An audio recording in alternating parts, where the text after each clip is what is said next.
各位觀眾，呢條片呢，我就會帶大家去愛丁堡嚟一個3日2夜嘅美景遊。愛丁堡最靚嘅風景即將以 4K 超高清畫質呈現喺大家嘅眼前，大家千祈唔係走開啦！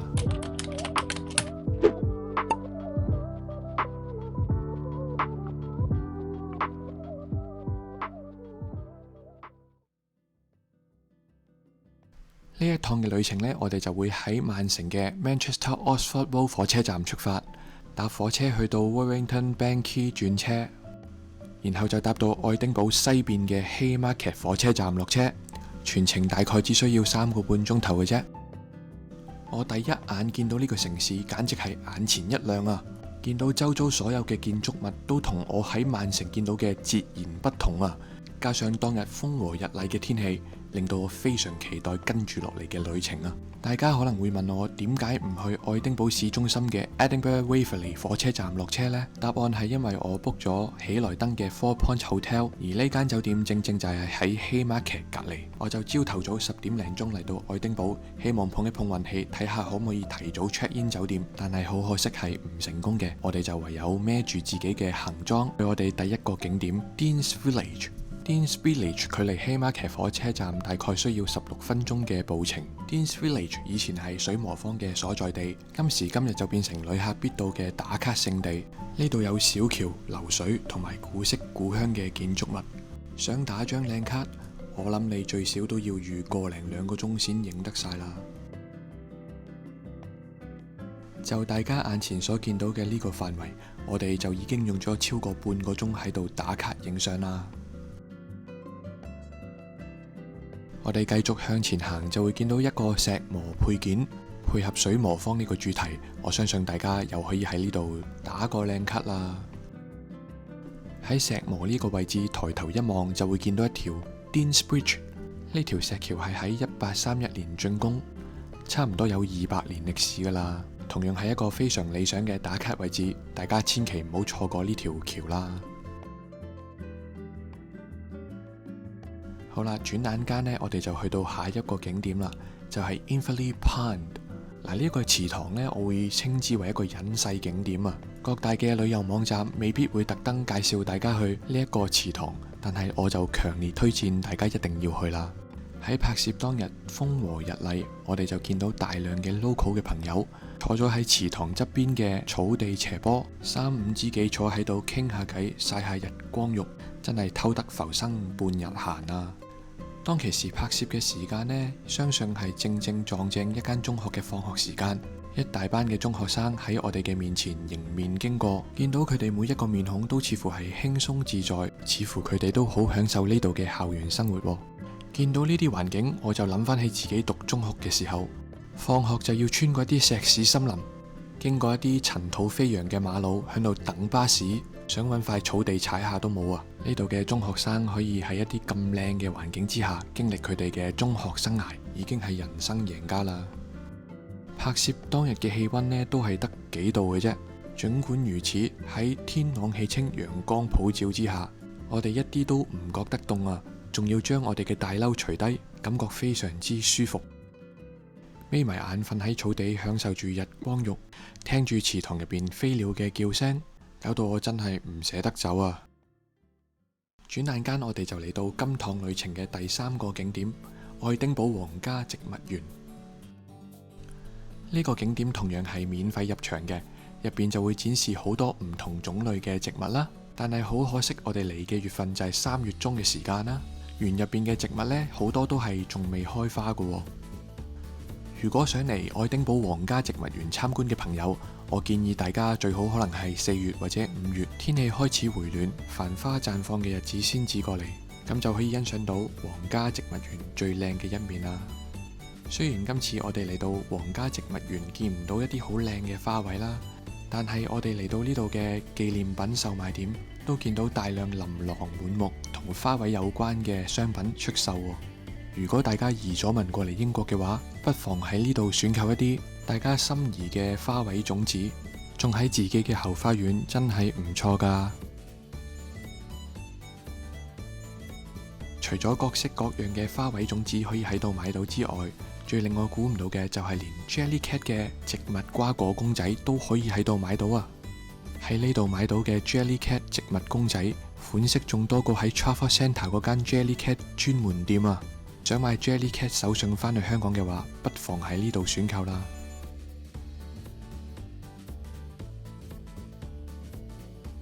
除咗植物種子、Jellycat 公仔同埋其他嘅紀念品之外呢，你仲可以喺度買到一啲花苗啊！呢度見到嘅花苗款式肯定比你喺超級市場啊，又或者係百貨公司 The Range 嗰啲見到嘅都為多啊！各位住喺英國嘅朋友，如果你嚟到愛丁堡玩，不妨就將皇家植物園呢個景點放喺行程嘅最後一日，咁就可以買埋自己心儀嘅植物帶返屋企啦。嗱，雖然我哋喺3月中去到愛丁堡，氣溫呢只不過有幾度嘅啫。喺皇家植物園入邊係咪完全冇花已經開咗呢？又唔係喎，不過就真係得個3幾棵咯。最靚個棵就已經喺大家嘅眼前啦。都係嗰句啦，如果大家想嚟到愛丁堡嘅皇家植物園睇一啲靚嘅花花草草，大家一定要喺一啲暖啲嘅月份先好嚟啦。當我哋去完愛丁堡嘅皇室植物園食埋午餐之後呢，我哋就去咗愛丁堡嘅市中心周圍逛逛，影下一啲靚嘅市景。只要你喺愛丁堡嘅市中心抬頭一望，盡收眼簾嘅全部都係一啲美輪美奐嘅歷史建築。中意打卡嘅朋友就咁企喺愛丁堡嘅市中心都有排你影啊！企喺呢條街影日落西山作背景嘅歷史人像好啊，定係對面嘅愛丁堡皇宮好呢？我全部都要啊！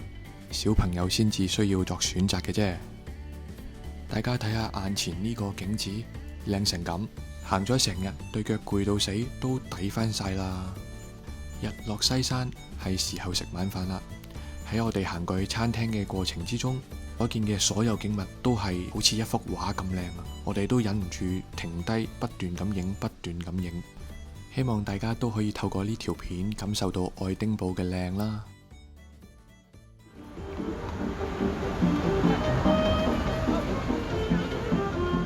嚟到我哋愛丁堡3日2夜美景遊嘅旅程第2日，我哋行緊去第一個景點嘅途中，竟然俾我哋見到爆水管喎！對面街正正就有人吹緊蘇格蘭風笛，喺音樂襯托之下，就仿如一個音樂噴泉啦！呢個咁靚嘅音樂噴泉，相信只有本頻道嘅觀眾可以欣賞到啦。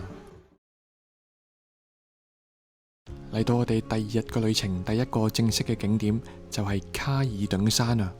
就咁同大家講卡爾頓山係一個咩地方，大家可能未必會知。但係如果我同大家講呢個地方就係周杰倫嘅 MV 明明就取景嘅地方，相信大家就知道我講緊邊度啦。卡爾頓山話就話係一個山，但係相當之矮啊！大家只要行過短短嘅石級啦，同埋短短嘅斜路，就可以到達卡爾頓山嘅最高位啦。180度咁樣 pan 過去，係咪已經見到熟悉嘅地方呢？上到去山峰之前，呢度就有一塊介紹卡爾頓山嘅路牌啊！有興趣了解一下卡爾頓山嘅歷史，就不妨喺呢一個位置 pause 咗條 video 睇一睇啦。圍繞住卡爾頓山嘅步行徑，喺每一個位置，你都可以欣賞到愛丁堡嘅市景。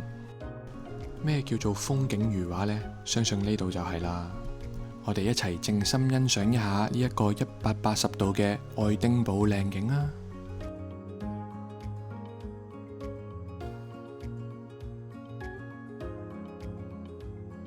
好啦，而家我哋就帶大家上去山峰啦。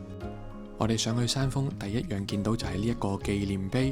呢塊紀念碑係喺1998年樹立起嚟嘅，就係紀念1997年9月11號透過公投得到蘇格蘭佢哋自己嘅議會。而跟住落嚟，我哋就會睇到出現喺周杰倫歌曲《明明就》MV 入邊嘅一個古舊建築物。而實際上呢一個建築係喺1822年模仿雅典神殿起嘅爛尾建築物，目的就係紀念陣亡嘅蘇格蘭士兵。無論咩原因都好，呢一個建築物毫無疑問係一個非常理想嘅打卡位啊！我哋又喺另一個位置拍一個180度嘅鏡頭俾大家欣賞下呢度嘅景觀啦。喺呢度我哋又揾到另一塊嘅路牌，對附近嘅景點作出簡單嘅介紹。我哋喺卡爾頓山慢慢咁行下，影下相，感受下呢度嘅環境，打下卡，都用咗個幾鐘嘅時間啦。喺卡爾頓山上呢，都有好多嘅座位可以俾我哋行到攰坐下嘅。如果俾我再嚟多次，我就可能會買杯熱咖啡，買件三文治帶上嚟，一路嘆住午餐，一路欣賞美景啦。大家不妨又試下。好啦，去完卡爾頓山之後呢，我哋下一個景點呢，就係上去愛丁堡城堡啊。去到呢一個位置，大家沿住右邊嘅斜路向山上行呢，好快就可以行到去噶啦。上去愛丁堡城堡之前，大家不妨入去紅色箭嘴指住呢個位置入去打下卡喎。入到去呢，你會見到一個幾靚嘅打卡位啦。而側邊嘅門呢，就係通往愛丁堡大學 New College 嘅入口。當然我哋就唔會入到去啦。好啦，喺呢個位打完卡之後呢，我哋好快就去到愛丁堡城堡嘅入口位置啦。入去愛丁堡城堡呢，就需要俾20磅嘅入場費喎。今次我哋呢，就冇入到去啦。不過都拍下附近周邊嘅景色俾大家睇下啦。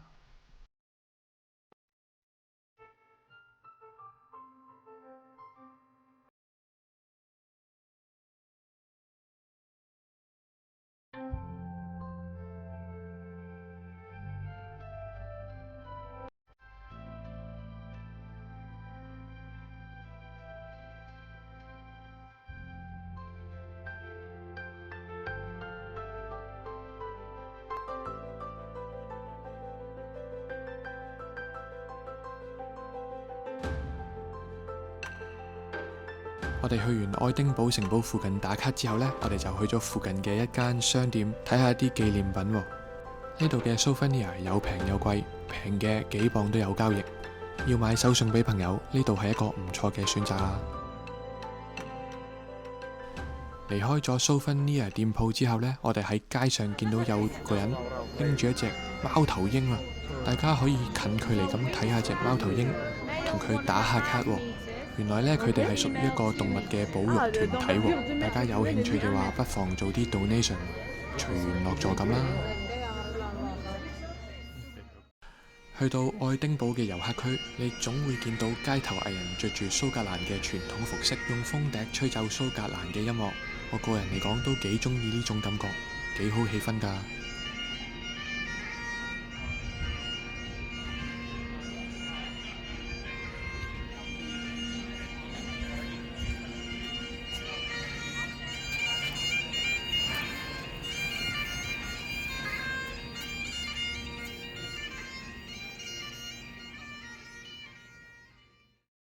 去完愛丁堡城堡之後呢，我哋下一個景點就係去蘇格蘭國立博物館啦。我強烈建議大家呢，一定要去呢一個景點啦。呢個博物館免費入場之餘，佢嘅展品涵蓋嘅範圍亦都非常之廣泛啊。佢嘅展品範圍包括科學技術啦、歷史、文化、藝術，通通都有啊。科學技術部分嘅展廳呢，佢仲有好多互動嘅作品喎，絕對係好玩過香港嘅科學館㗎。喺呢度竟然俾我見到一個舊式手撥電話，等我又撥個輪玩下先。撥個輪呢句話都講得出，簡直係出賣年齡系列啊！呢隻羊好熟口面，究竟係叫咩名呢？ Dolly、Mary、Peter 係 Maria 定係 Giorgio Armani 呢？嗱，冇錯啦，佢就係叫 Dolly，就係全世界第一隻福隻羊 Dolly 啊！大家唔好叫錯佢啦。呢度睇到嘅展品真係多不勝數啊！紡織機又有， Formula One 賽車又有，古董車都有，又點少得飛機同埋火箭呢？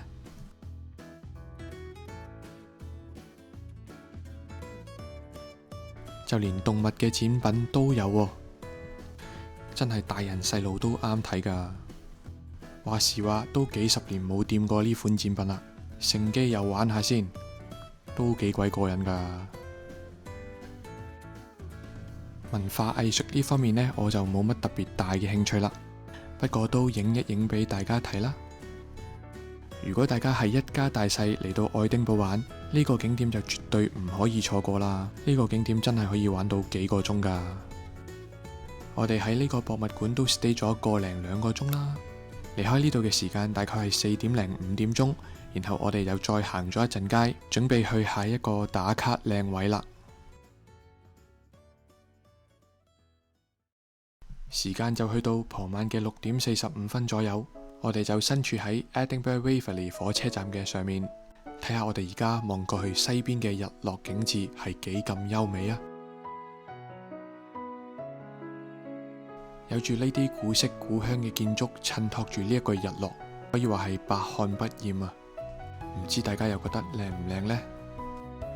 當我見到呢間英國大家樂，本來好唔英國嘅愛丁堡，突然間又變到好英國啦。去到接近夜晚7點嘅時間，愛丁堡街頭上嘅行人仍然係熙來攘往。呢度俾我嘅感覺真係有啲似香港喎，大概係銅鑼灣加元朗嘅混合體咁啦。唔知大家又覺得似唔似呢？食過晚飯之後呢，我哋就返酒店啦。Day 2嘅旅程就正式完結啦。對於呢間喜來登酒店呢，我都有啲唔係太滿意嘅地方喎，就係呢度嘅沖涼熱水係唔夠熱啊！大家留意下個熱水溫度計啊，佢就 lock 死咗喺38度，想較高少少水溫都較唔到啊！外面嘅街道呢，就得返幾度嘅啫，返到嚟酒店凍冰冰，想沖個熱水涼都沖唔到啊！呢個絕對係一個 deal breaker。check out 咗之後，酒店 email 咗份問卷俾我填喎，我都如實反映咗呢度嘅熱水係唔夠熱啦。估唔到呢，大概半個鐘頭度呢，就有經理覆咗我呢個 email 咯，內容大致上都係表示歉意同埋話會徹查事件喎。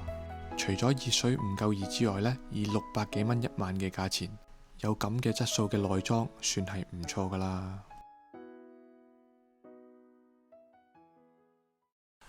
去到行程嘅最後一日，即係第3日，我哋就去咗 Hollywood Park 行山啊！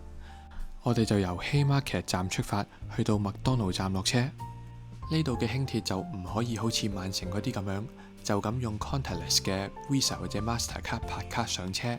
我哋需要喺售票機買飛先上得車。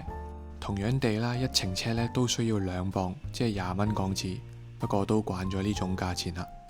落車之後呢，我哋就慢慢行過去 Hollywood Park 啦。當日嘅天氣呢都非常之天朗氣清啊，非常之適合行山嘅。嚟到 Hollywood Park 嘅山腳，都見到原來有幾多人過嚟行山㗎喎。山腳呢都有唔少嘅車位喎，不過我就建議大家唔好自駕遊揸車過嚟行山啊，因為我哋可以喺呢個位置上山，然後響另一個位置落山，咁就可以睇盡所有嘅靚景啦。喺停車場嘅位置上山，又喺原路落返山攞車走人，咁就會 miss 咗好多美景噶啦。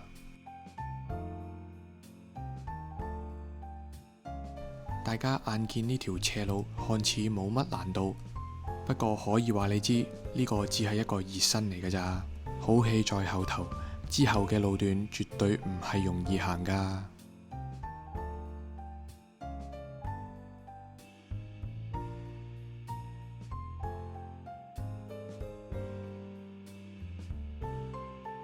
難度就大概係咁嘅狀況啦。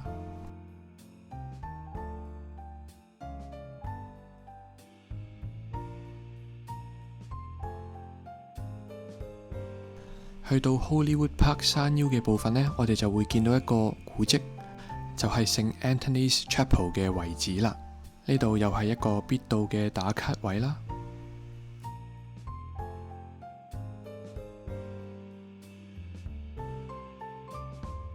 再繼續行上去呢，就係一啲比較崎嶇少少嘅路段啦。對於行慣山嘅人嚟講，當然就係濕碎啦。但係對於我嚟講，就真係唔係容易啦。接近山峰嘅位置呢，就有一笪比較大嘅平地，大家可以喺呢個平地坐一陣，先至繼續上去啊。正如我剛才所講啦，落山可以沿住另一條路落去嘅，就係大家眼前見到呢一個位置啦。喺呢個位置望落去山下面，感覺係一望無際，非常之壯闊美麗啊！總括翻呢個旅程啦，我係非常之滿意嘅，特別係天氣方面啦，3日都係一片晴空，好好天氣啊！有啲咁好嘅天氣，我先可以拍到啲咁靚嘅片段同大家分享，希望大家都中意啦。中意呢條片嘅話，麻煩都幫手免費訂閱呢個頻道，同埋俾個 like 呢條片啦。去到呢個旅程嘅尾聲，我哋就去返 Edinburgh Waverley 火車站，乘搭由 TransPennine Express 營運，直達 Manchester Oxford 站嘅高速列車。去到呢個位呢，都有少少嘢想同大家分享喎。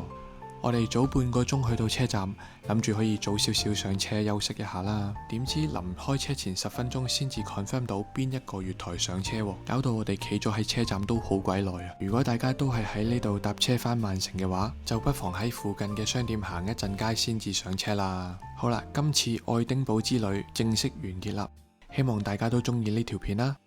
下條片再見，拜拜。